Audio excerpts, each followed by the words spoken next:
Hi, everybody. This is David P. France, and I'm coming to you from Basel, Switzerland. Before we get started, I want all of you who are out there watching to like the video, subscribe to the YouTube and BitChute channel, and share the videos with your family and your friends. Let them know what we are up to. This is David P. France TV. We are a platform for creators and creative people, artists, inventors, thought leaders, small business owners, and entrepreneurs. So today I have the pleasure of introducing you all, and some of you guys may already know him, Patrick Moore. Patrick Moore is the director of the Andy Warhol Museum, and I'm very, very excited to have you on to talk to you about a whole host of things. But welcome. Thank you for coming. Thank you. We're constant LinkedIn friends, so it's nice to at least virtually be talking directly today. Right. Well, let's start with that. I mean, I don't know how I started finding people on LinkedIn, but I sensed that it was a really good platform because I started seeing people pop up like yourself. And when I saw you, I was like, oh, I need to connect with him. Now, I don't know why, but it was my gut that said to me that I needed to approach you. And so here we are. I think LinkedIn is a really good platform. There seems to be a collegial quality about it. It cuts out a lot of the noise that I find on other social media platforms. So it's my primary social media platform. Mm-hmm. Now, I did go to your Facebook platform, and that was also meaty, right? So, I mean, I saw like 200,000 people who would like the page. So it looks like, every time you put something on in terms of programming or whatever, you have an announcement, people do watch, and not everyone likes, right? So people see it, but they may not respond. So, I mean, you seem to have your bases covered with regard to social media and how you've integrated the museum into that space. Yeah, it really makes sense for us because Warhol was maybe the progenitor of social media in a way. He was involved in every possible form of communication, from a television show for MTV to Interview magazine. And the museum itself is super active in terms of social media. I believe we're still one of the top 10 in the world in terms of our social media reach. And we're actually starting our own platform called Warhol:TV, which will give people access to some things they probably haven't had access to, which are, for example, Warhol films. Mm-hmm. Before we get into that, because I have a lot of questions with regard to the museum, but let's hear about you. Where and how did you grow up? I mean, how did you, your pathway or your path to become the director of the museum? I'm really interested in your background. I dare to say that I don't have a traditional profile or background for a museum director. I grew up in a little town in Iowa, and that actually was my first interaction with Andy Warhol. I was a little disaffected gay kid in Iowa, and I turned on MTV and saw Warhol's 15 Minutes on MTV, and it was like this magic portal into a world I'd always dreamed of. But when I left Iowa, I came to Carnegie Mellon. I thought I wanted to be a theater director, and then I decided that it really wasn't my interest anymore, but I was also not very interested in going back to Iowa. So I got my degree at CMU and then moved immediately to New York. And I started working at a place called The Kitchen, which you may be aware of, one of the great kind of multidisciplinary art centers that was started in Soho in the 60s and 70s. And that was kind of my bridge between the world of theater and the art world. And as soon as I kind of hit the art world, I'd found my place. Everything about the art world, the way we do business, the way we talk, felt right to me. The that was a great experience, but it was also the mid 1980s. So the other thing that was happening in New York was the AIDS crisis. And I became heavily involved in a group called ACT UP New York, which was an AIDS activist group. And many of its members were from the art world. And you probably are aware of course, the Silence Equals Death poster. But visual arts really drove a lot of identity and messaging around AIDS. And it was the best of times and worst of times because my friends were dying, but also the art world was very small at that time, especially in downtown New York. And it was possible to be friends and colleagues with the most famous artists and collectors and curators. So that really kind of cemented what I did in the art world. And I eventually started something called the Estate Project for Artists with AIDS. And we worked with a big law firm in New York and preserved the estates and the work of a lot of artists, from unknown artists to David Wojnarowicz. So that was an incredible time. And like many people in New York at that time, I got kind of emotionally and physically burned out by the AIDS crisis. And I went to Los Angeles on a business trip and pretty much for no good reason said, I'm going to move to Los Angeles. And when I got there, I wrote a couple of books that were published, but eventually I found myself working as a producer at Yahoo and producing kind of unusual things like Wolfgang Puck's cooking show. Right.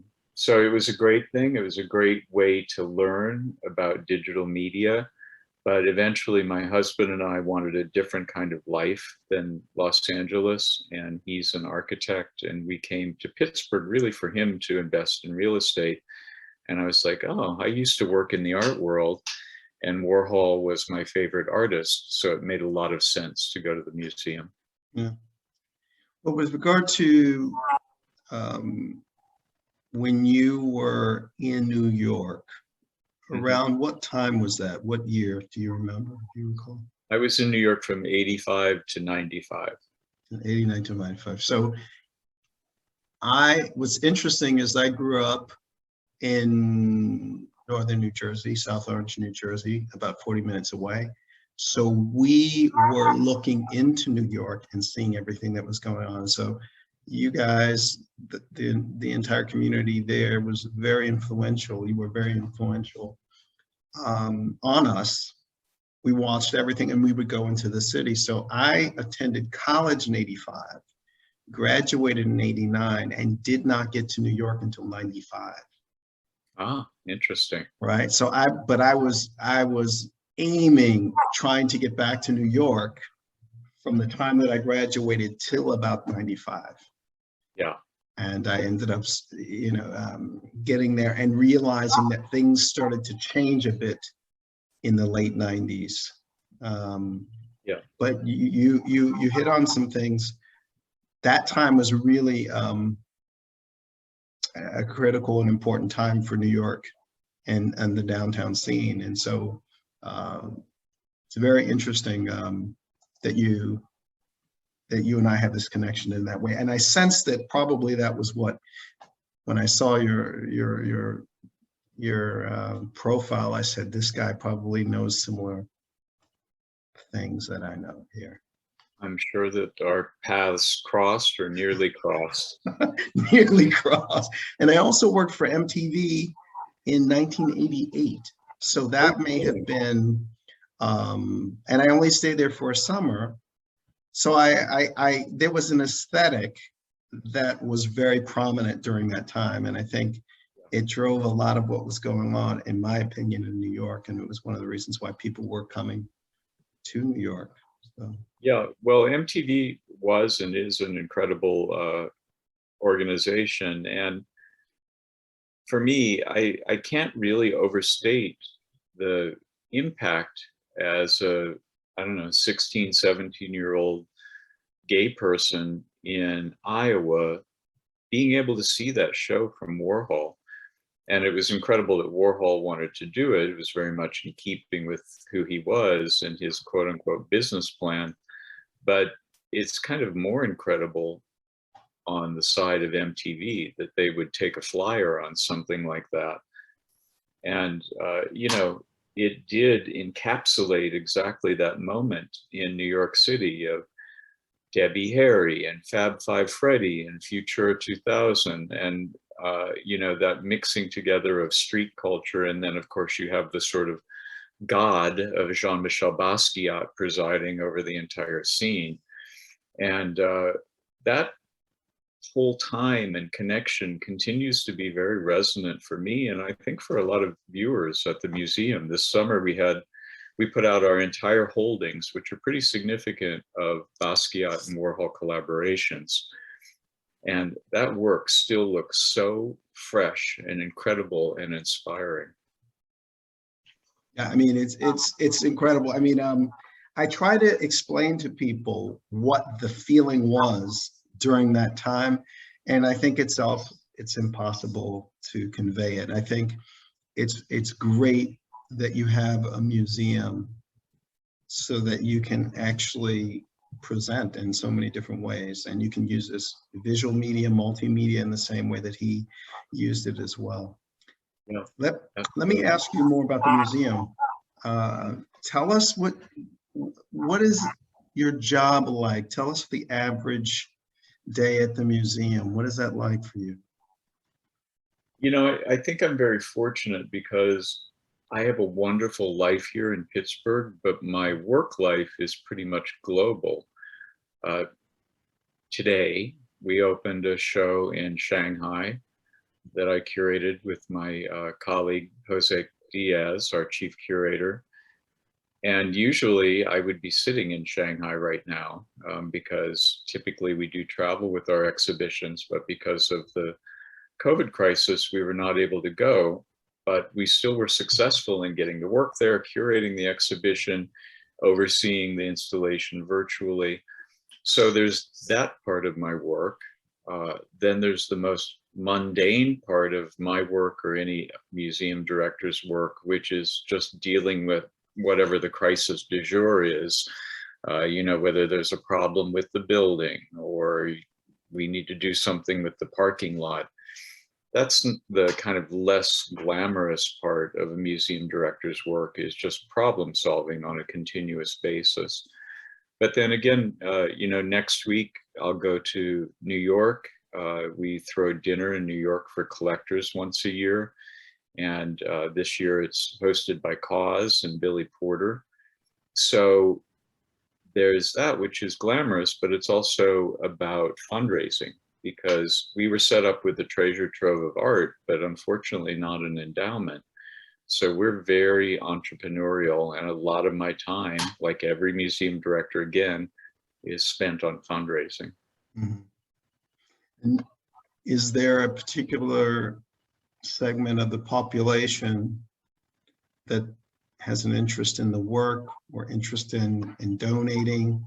I mean, I think from my perspective, this is just my guess, that because you have the name of Warhol behind you, it would make it a lot easier.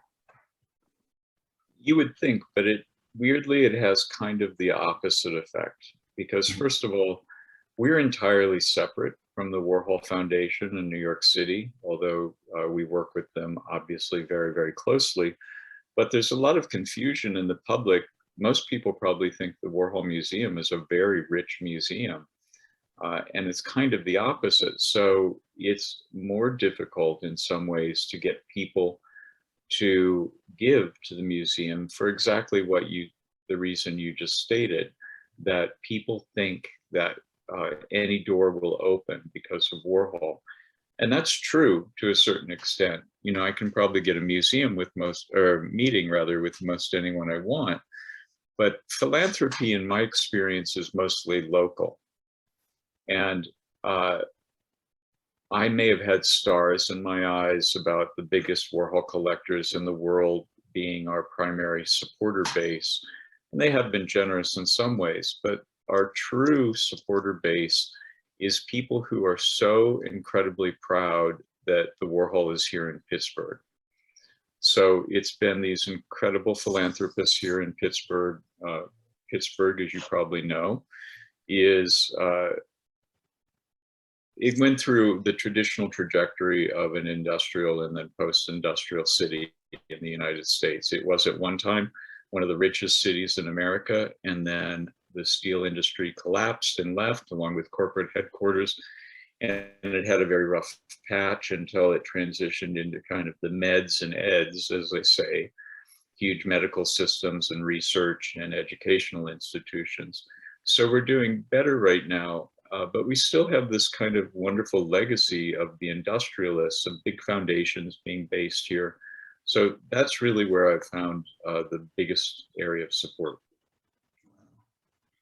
And you had a gala a couple of years back. Mm-hmm. This gala this was in Pittsburgh, or was it? We do a dinner every year in New York, which is Right. quite intimate, between 100 and 150, but we did our 25th anniversary gala here in Pittsburgh 2 years ago, Right, 3 years right. ago. I saw a little bit on that online. And what was that like organizing it? I mean, I've been involved with Alvin Ailey American Dance Theater during its 50th. Mm-hmm. And a friend of mine was responsible for organizing that, and it was a huge endeavor. What's the scale with regard to your gala? Is it, you said it's small, right? But how much time do you have to put into it to make sure that it works? Well, the gala is not so small, and that's why we only do it once every 5 years. Mm-hmm. And it's, I don't know, 600 or 700 people. Oh yeah, that's big. And there's usually a headliner act. Last time it was Joan Jett. And well, it's a nightmare organizing. Well, I already knew the answer. You know, I knew the answer, right? Because there's a special breed of person who loves organizing events, and I am not that person. But it is incredibly important, not just from a financial perspective, hopefully, but also because it marks time. And, you know, a lot happens to an institution in 5 years. So we were fundamentally a different institution at 15 years, 20 years, 25 years, even though we have the luxury of focusing on Warhol. Mm-hmm. So it was a great event. Joan Jett is still fantastic, I have to say. I'm sure. And it was a lot of fun, but it also eats up an incredible amount of staff time. So that's why we do it every 5 years. Yeah, look, I already know. I knew the answer, right? Because I've done. You've done this, you know. I've done it, and look, I mean, the idea, at least, I mean, was when I moved to Basel that I was going to start a dance company. That lasted, I think, 4 years because it was so intensive. And I was doing all of these things plus working a 9-to-5 job. Yeah. What was great about it is that we pulled these events together around the corporation that I worked for. And then someone who was very savvy in HR started pulling me in on different projects in order to almost like, how do you say, community projects to get people engaged. The unfortunate thing was that there weren't enough people there to really get it going and put it into place. There weren't a lot of, not, the word is not believers. It's a better word than that. It's beyond supporters, people that can see how something like what you're doing is going to have a magnifying effect on the community. They felt passionately about it. Right, yeah. Right. And, but I thought it was really important to at least go for it, to try to present to the corporation the significance of what we were doing. So what has been your experience with corporations versus individual donations or interested parties?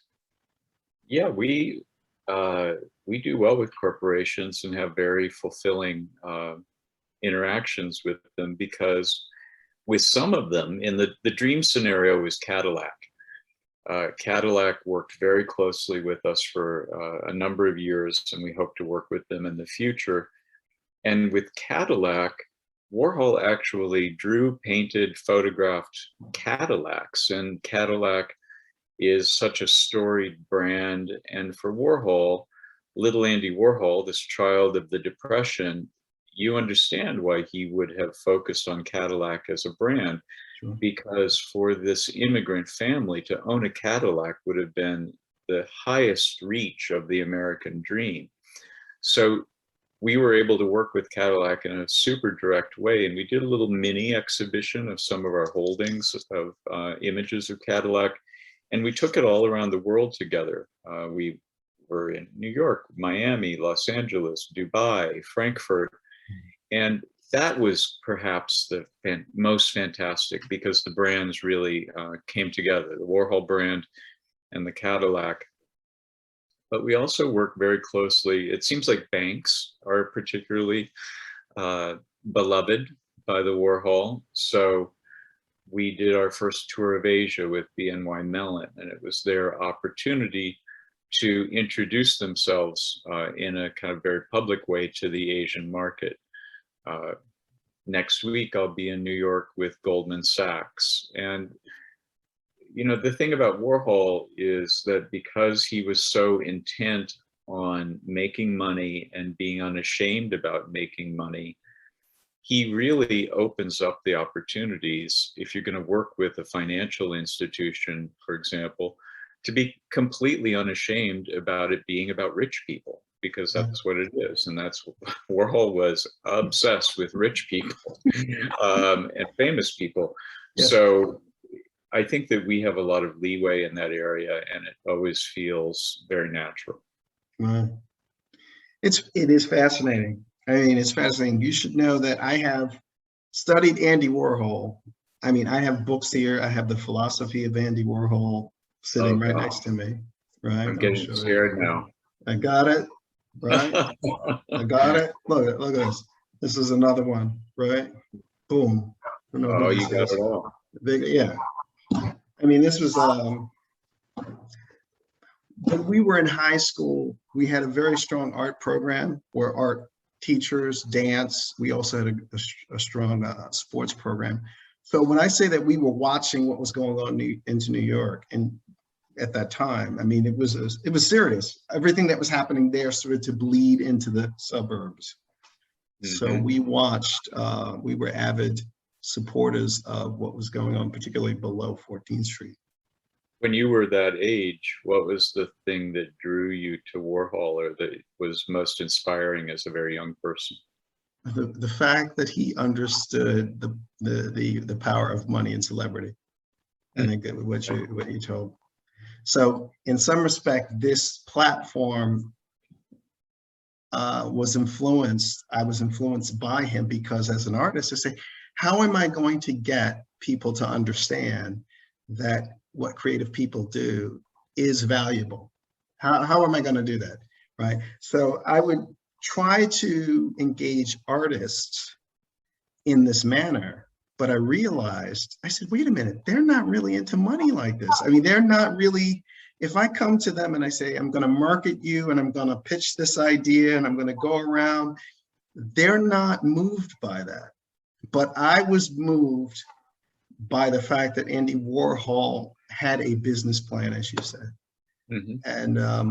and seemed to understand how to market himself, which is an area that a lot of artists are deficient in. So there are also a lot of people who share credit for that. You know, people like Vincent Fremont or Fred Hughes, who were Warhol's studio managers and business directors. Andy was smart enough to surround himself with people who did understand business, who could interact with corporations, who could interact with commission clients, and then Andy got to do the great creative fun part. But what's interesting is that he had the sense that he knew that he knew that he had to have these people around him. Yeah. And I think this is the thing that is fascinating to me. And then, of course, the impact was there. So when we would go into the city, I mean, as we talked about earlier, there was definitely a vibe, and there were a lot of artists that made the decision to move to New York on the basis of what was going on below 14th Street. And then they had to figure out a way how to maneuver or survive or that sort of thing. Yeah, and the example that comes to mind for me is Ai Weiwei, who could have gone to Paris or London and did in some senses, but New York was his focus because of Warhol and the downtown scene. Yes. And, it shaped him forever when he went to New York. Yeah. Let me ask you more about the museum. What I understand, it is one of 4 museums that are connected or are part of a bigger organization. Yeah, we're one of the 4 Carnegie Museums of Pittsburgh, formerly known as the Carnegie Institute, which at one time also included the Carnegie Library, although it's now a separate entity. But in 1895, Andrew Carnegie, who was unimaginably wealthy at that point and had made his wealth on the backs of, working class people here in Pittsburgh, decided to give back to the city. And he knew that people like the Warholas would never go to France or England or these great art capitals. So he decided to bring the great treasures of the world to them.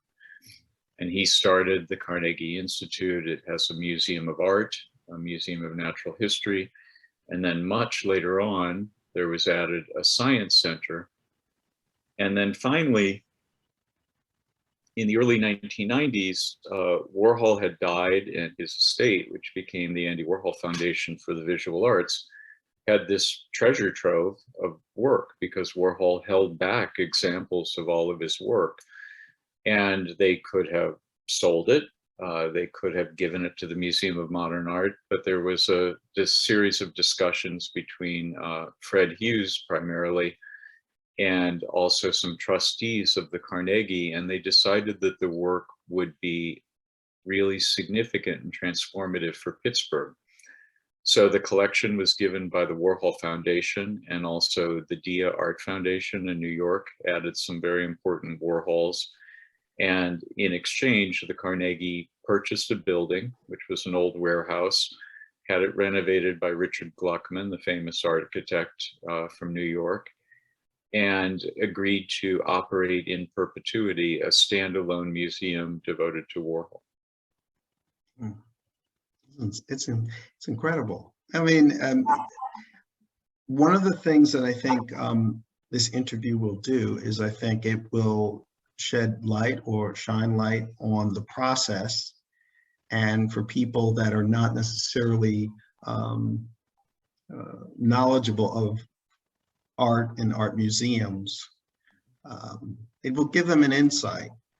Is there anything else that you can tell us about, let's say, we'll start with the programming and the education programs that you have?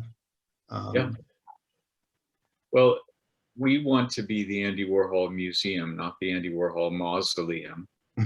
So that's why when you come to the museum, it's a 7-story building, and you start at the top, a la the Guggenheim, and work your way down. And the permanent collection, which is, we have 10,000 works of art. So the permanent collection is installed chronologically, and we retain that kind of method, but we change out those individual artworks almost constantly. Then when you get to the second floor, we do temporary exhibitions, and sometimes they're on one aspect of Warhol. For example, right now, his relationship with the great but somewhat forgotten artist Marisol. So we have Marisol and Warhol Take New York on 2, but we also might be giving a first museum show to a young artist that we think is somehow resonant with Warhol. Mm-hmm. And the interesting thing is people will always come for Warhol, but they also come for those young emerging artists. And I'm really proud to say, since I've been director, almost 100% of our temporary exhibitions have been of women and people of color. And I think that we've shown that that actually is a really good method to bring in audiences, because those people, those artists are available to work in the community, to do education programs, to be present in a way that I suppose it would make sense if we did a Jeff Koons show or a Damien Hirst show. But Jeff and Damien are probably not going to come and spend a month in Pittsburgh working with young people in the community. Right. So and then the education department is perhaps, one could say, the kind of beating heart of the museum, because we have a special love for LGBTQ young people who are living here in the area, and much like Andy Warhol, probably having a little bit of a hard time being their authentic selves and finding success in the world, and could use a lot of support. So we do things like the queer prom. So we're the prom. If you're young and queer, you come into the Andy Warhol Museum for your high school prom, because it's safe to be who you are at that prom. And it's unbelievably moving. I almost can't go because I'm in tears the whole time, to see these young people be themselves, be safe, have a joyful experience being a young queer person in Pittsburgh, Pennsylvania, where Andy Warhol could not do that when he grew up here. Yep. I'm sure it's quite popular. I imagine that it is, particularly now, it is popular. It's a popular event. Yeah, well, of course, the COVID crisis ruined a lot of plans. But before that, we would see 400 to 600 young people at each prom, which we could probably do more, but that was the capacity for that kind of event in the museum. Mm-hmm. And in terms of, you started talking about this with regard to diversity.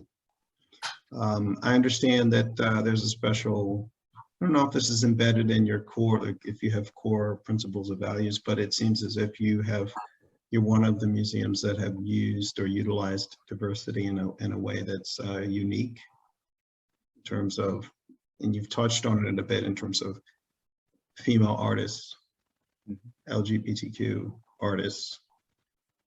Could you expand on that a bit? Sure. Well, we were, the cultural moment that we've all been going through in the United States, we were very fortunate because for a lot of museums, I think that it was challenging because they were being very reactive to the moment. And some of the programs, while well-intentioned, could also seem a little bit performative in terms of the cultural situation that surrounded cultural institutions. But we were fortunate because we'd been working on these issues for a long time. It doesn't mean that we were done with them, but we weren't just starting.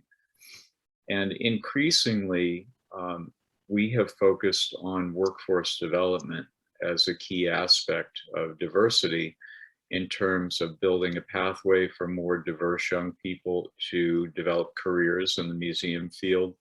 So paid internships, professional development, that kind of activity, not only for somebody who might be having their first museum job, but all the way up to the chief curator, so that there is one day a diverse director sitting in my seat rather than me. We're taking that another step this year, and really starting next year, when we're going to develop a creative agency that is based in the museum and staffed entirely by diverse young people. And they will be making all of our media for us, but they will also be picking up real skills in digital production, in marketing, in rights issues, and they will come out of that experience with a portfolio that they can take anywhere and get a museum job. Hopefully, every museum is hiring content specialists right now. So these young people will have a really productive time out there getting their first jobs. Sure. And you bring up the subject of digital and digital expertise. And I will tell you this, I mean, the last job that I had, I was working in corporate communications. So this was the first experience I had with how a corporation gets its message out. But what was interesting is that it was really in the process of trying to digitize a lot of the information. The team that I worked on, most of the people were younger than 30. Yeah. So they had an entirely different outlook and an experience than someone in our age bracket. What that did was that put me on the path to really come back to this platform and start to do some of the things with, not just with YouTube, but also with TikTok and with Instagram. And I find the Instagram Reels and the TikTok Reels, some of the people that are doing this work, incredible work, which I wish I could, pull in. Yeah, we've never been that involved with TikTok, but actually next week our TikTok channel starts, and it is again staffed entirely by people who are 18, 19, 20 years old, most of them people of color, and they are producing content that looks really different than what the museum has produced. Some people would say that it's not as slick or not as quote unquote professional, but I think that's exactly right, because on TikTok, on a lot of these platforms, things that look too slick and very highly produced, they don't look right and they don't play right. So it has to have the right tone. It has to seem authentic. And these young people who are obsessed with Warhol can bring their own perspective to Andy and his legacy. Yeah. Well, you bring up the young people. Is Andy, or the Warhol brand, I can say that with you, is it still relevant in the world that we're living in today? And if so, how so? It seems to be more relevant than ever. And I'm the most surprised person on earth that a 20-year-old is still super interested in Andy Warhol. I think there are a couple of reasons for that. When Warhol, this is a common thing for an artist now, but when Warhol decided, I don't want to just draw, I don't want to just be a painter or sculptor, I also want to be a filmmaker, and I want to be a nightlife producer, and I want to manage a band, and I want to start a magazine. That kind of impresario type of artist seemed very new and very fresh. People today, young people today, do this intuitively. They don't feel constrained by one type of media or feel overly loyal to just doing one thing. The world is their oyster, and they have the skills because they've grown up with this in their hand to do whatever they want. So there's that. But then I think that Warhol also, Warhol is pretty dark. And so I think that his view of media, his view of images like car crashes, violence, death, that are some of his most influential paintings for young artists, I think that those also feel right in this current moment where we kind of swim around in this stew of images and media. And there's something, it's enticing, but there's also something slightly threatening and disorienting about it. And Warhol's work really, really captures that feeling. Yeah, I would say. Speaking of that, you are a collector. Can I ask you a little bit about some of the work that you have? What interests you, and then what do you collect, or what you have in terms of? What interests me are relationships with artists. So my husband and I do collect, but for the most part, we only collect work from artists who we know or have some kind of relationship with. My husband himself is an artist. This mirrored piece is one of his works. Here is a photograph from Carrie Schneider, who lives and works in Brooklyn, but actually went to Carnegie Mellon little bit hard to see here, but they had a family house in Michigan when she was growing up, and it was on a little island. And she has these haunting memories of it. So she takes photographs of it all year round, and then in between each photograph, she burns it down. So Carrie is this incredible person, and if you were standing in the room with me, you would see it's also a very, very beautiful photograph, and it looks like there are lights on in the window, but it's also burning. So there's that type of work. We do have one Warhol. We have a commercial drawing from the 1950s, which is very beautiful, and I think that Warhol's drawings are remarkably undervalued in the market. You know, you have to be careful when collecting Warhol. I always send people to places where there's a certificate of authentication or the provenance is very clean. But those drawings, it's an opportunity to have something Warhol literally made with his own hands, and at a very, very affordable price point. So I guess the Warhol is perhaps our most sort of traditional object we own. I, regret many things I didn't collect when I was a somewhat silly 20-year-old in New York City and was, working with doing print portfolios with Robert Rauschenberg and David Hockney and all these people, and did an incredibly fun project with Ed Ruscha. But I was so focused on doing them and then selling them for charity that I didn't buy them myself. And I also didn't really have the resources at that time. But again, those objects bring back the memories of working with artists and getting to know artists and seeing, with young artists, seeing that incredible trajectory of them taking off and finding their place in the world. Yeah. Well, I think that's it. That's all I have in terms of questions. I will tell you this, that the company that I worked for in Basel is Novartis, and they were they have their own art collection here.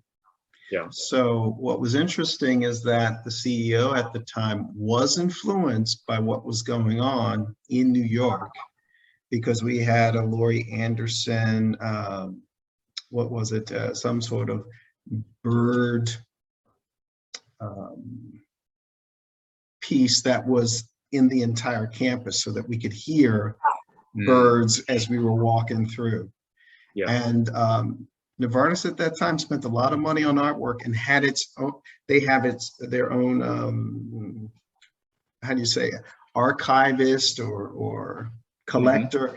And as an executive there, you could choose from the artwork that was stored to put up in your office, and someone would come around and actually do the hanging for you. This was a while back with the previous CEO, two CEOs before I guess. But I think he was influenced by what was happening in New York, because when I came here and I saw the architecture, and I said, oh, he's trying to create he's trying to create something memorable. Yeah, and he, I think, was in New York at the time, or maybe he had been in New Jersey, because the pharmaceutical industry is in sort of central Jersey, I believe. Well, it sounds like I have to come over and give a talk at Novartis about the 80s in New York. And, I'm so interested. I've been to Basel for Art Basel, obviously, but, I'm sure it's a very different city when it's not Art Basel time. And I would love to see it in one of those kind of art fair settings. Right. Well, I'll send you the pictures of the some of the buildings, because they only commissioned very high profile architects, Herzog and Demmer, of course, but others that I don't know the names of, but it was to a point where there were books that were produced by either the creative department, art department at Novartis that were only specifically talking about the architecture and Well, it sounds like a wonderful place to work. And it was. Now the only difference was, and I think this is what you have worked on, is that people would talk about how it was a bit cold. yeah, Right, it was a bit sterile, right? But it didn't have the warmth, and people would come in and they didn't necessarily open up, but it was a reflection of what was built around. But in terms of giving a grade to what was going on there, it's like, it's a really solid A. yeah. And it's no small thing to be able to pick beautiful artwork to live with in your office. Oh, yeah, it's I interesting. know that in my office, I have Warhol skulls in my office, and it is. I also have one of his ladies and gentlemen portraits of Marsha P. Johnson, and it's pretty incredible to get to go to work and to sit with that artwork all day long. Yeah. Is there anything else that you would like to add? I would also like to say this. I mean, I would consider, now this might be a bit passé or a bit, but I consider Warhol, Basquiat, and Keith Haring, those are my three influential. They were the most influential for me. Yeah. And I actually met Keith Haring's sister unexpectedly at the Penn Club in New York City. And I was sitting next to her and I said, well, who are you and what do you do? And she goes, oh, I think she was a math major of some sort. And then she says, she tells me her name. And then I think we had such a good conversation, she gave me her card and I looked at the card and it said that she worked for the foundation, and I almost fell out of my chair and I was so excited. It was so excited. I said, how fortunate of me. Now I haven't spoken to her since, but that was like, it was confirmation that I was doing all the right things. Apparently, or sometimes you get signs in life, I think, that you're on the right track and that you're doing the right thing. Do you remember anything, such a story like that, where you were reminded, hey, wait a minute, this is right, or I made the right decision, or? I've had a fairly chaotic life, and looking backwards, I think everything is a sign. But certainly the fact that I lived and worked in downtown New York and could have direct experiences with people like Keith Haring, because we were both AIDS activists now, and that when I was in the middle of it, it was a very dark time. But now to be able to come to the museum and to re-experience that period through art, and it's no longer dark for me. There is a darkness to the work, but it's also joyful, and it feels like one of those full circle experiences to me. Yeah. So yeah, that's definitely a sign for me. And it's also a kind of reminder that we have our trajectories in life, and for the most part, if we don't get in the way, they work out in a pretty good way. Yeah.